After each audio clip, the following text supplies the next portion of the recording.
Despite the fact you have never worked in the education sector and you had private schooling, what qualifies you to be the Secretary of the State for Education? Well, two things, really. First, obviously, I'm a parent of a child in the system, so, I very much have a viewpoint from that. I have members of my family who have been teachers, and my husband is a governor of a number of different schools and a college.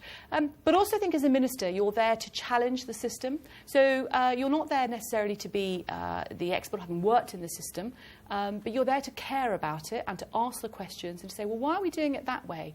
And so, actually, the Prime Minister asked me to do it. It was very much about listening to teachers up and down the country and to parents and to students. And actually, I don't think you need to have worked in a system necessarily to be able to do that and be a good representative. Otherwise, we'd have a very narrow number of people who were MPs and councillors and representatives. What do you think of that answer, Chloe? I don't really agree but surely any teacher who maybe's parents was a teacher, they could just give the same excuse as you.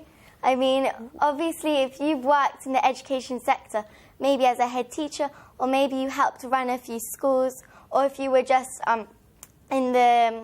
helping the school run itself, surely you'd have a better insight to what happened.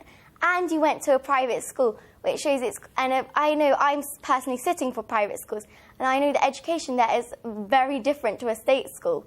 So surely you can't really say that.